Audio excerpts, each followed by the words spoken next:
കല്യാണം കഴിഞ്ഞിട്ട് ഏകദേശം ഒരു 1.5 വർഷമായി കേട്ടോ. പാലക്കാട് ജില്ലയിലോട്ടാണ് എന്നെ കല്യാണം കഴിച്ചുകൊണ്ട് വന്നതെങ്കിലും ഇതുവരെ ഞങ്ങൾക്ക് മലമ്പുഴയ്ക്ക് പോകാൻ പറ്റിയിട്ടില്ല. അങ്ങനെ അവസാനം നമ്മൾ മലമ്പുഴയ്ക്ക് പോകുവാണ്. ഉച്ചക്ക് നല്ല അടിപൊളി ഫുഡൊക്കെ കഴിച്ച്. അപ്പോൾ ഈ ഒരു ഡ്രസ്സ് ഞാൻ ഫ്ലിപ്കാർട്ടിൽ നിന്ന് വാങ്ങിച്ചതാണ് കേട്ടോ. ലിങ്ക് കിട്ടുവാണെങ്കിൽ ഞാൻ ലെഫ്റ്റ് സൈഡിൽ താഴെ കൊടുത്തേക്കാം. ജീൻസ് പിന്നെ ഞാൻ സ്റ്റുഡിയോന്ന് വാങ്ങിച്ചതാണ്, അതുകൊണ്ട് അതിൻ്റെ ലിങ്ക് ഇല്ല. വീട്ടിൽ നിന്ന് രാവിലെ ഇറങ്ങണമെന്നൊക്കെ പ്ലാൻ ചെയ്തതാണ്. പക്ഷേ ഞങ്ങൾ ഇറങ്ങിയപ്പോൾ കുറച്ച് വൈകി, കുറച്ചധികം വൈകിപ്പോയി. ഏകദേശം ഒരു 2:30 കഴിഞ്ഞിട്ടാണ് നമ്മൾ വീട്ടിൽ നിന്ന് തന്നെ ഇറങ്ങിയത്. നേരെ പാലക്കാടുള്ള ഡെക്കാത്തലോണിലോട്ടാണ് കേട്ടോ പോയത്. അവിടുന്ന് ചെറിയ പർച്ചേസിങ് കാര്യങ്ങളൊക്കെ ഉണ്ടായിരുന്നു. ഇവിടുന്ന് സാധനം എടുത്തു കഴിഞ്ഞിട്ട് പിന്നെ നമ്മൾ മാക്സിലും സ്റ്റുഡിയോയിലും കല്യാൺ 99-ലൊക്കെ കയറി നോക്കി കേട്ടോ. പെരുന്നാളല്ലേ, അപ്പം ഡ്രസ്സ് എടുക്കാൻ വേണ്ടിയിട്ട് നോക്കിയതാണ്. പക്ഷേ ഒന്നും കിട്ടിയില്ല. കിട്ടാഞ്ഞത് കാര്യം വേറൊന്നുമല്ല, നമ്മൾ മലമ്പുഴയ്ക്ക് എത്താൻ ലേറ്റ് ആകുമെന്ന് വിചാരിച്ചിട്ട് ഭയങ്കര ഫാസ്റ്റിലാണ് ഓരോ ഡ്രസ്സും നോക്കിയത്. അതുകൊണ്ട് എന്നെ കിട്ടിയില്ല. നമ്മൾ സമയമെടുത്ത് സാവധാനം നോക്കിയാലല്ലേ നല്ലത് നമുക്ക് കിട്ടത്തുള്ളൂ. അപ്പോൾ എന്തായാലും ഇതിൻ്റെ ഫുൾ വീഡിയോ ഞാൻ എൻ്റെ ചാനലിൽ അപ്ലോഡ് ചെയ്തിട്ടുണ്ട്.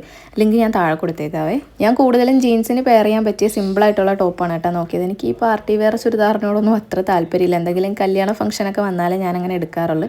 അപ്പോൾ ഡ്രസ്സ് കിട്ടാത്തതുകൊണ്ട് നമ്മളിനി നേരം വൈകിക്കണ്ടെന്ന് വിചാരിച്ചിട്ട് നേരെ കവയിലേക്കാണ് പോയത്, മലമ്പുഴയുടെ ബാക്ക് സൈഡ്. ഈ ഒരു സ്ഥലം ഞാൻ കുറേ റീൽസിലൊക്കെ കണ്ടിട്ടുണ്ട് കേട്ടോ. അപ്പോൾ തൊട്ടുള്ള ഒരു ആഗ്രഹമാണ് ഇവിടെ എന്തായാലും ഒന്ന് പോകണമെന്ന്. എന്തായാലും അടിപൊളി ഒരു പ്ലേസ് ആണ്. സൺഡേ ആയതുകൊണ്ട് തന്നെ കുറച്ച് തിരക്ക് കൂടുതലായിരുന്നു. കുറച്ച് നേരം നിന്നിട്ട് തന്നെ നമ്മൾ നേരെ മലമ്പുഴയ്ക്ക് പോകുന്നു. പക്ഷേ അവിടെ ടിക്കറ്റ് ക്ലോസ് ആയതുകൊണ്ട് നമുക്ക് അതിൻ്റെ ഉള്ളിൽ കയറാൻ പറ്റിയില്ല. അങ്ങനെ ഉപ്പിലിട്ട മാങ്ങയും മോരും വെള്ളമൊക്കെ കുടിച്ചിട്ട് നമ്മൾ നേരെ പിന്നെ വീട്ടിലേക്കാണ് പോയത്.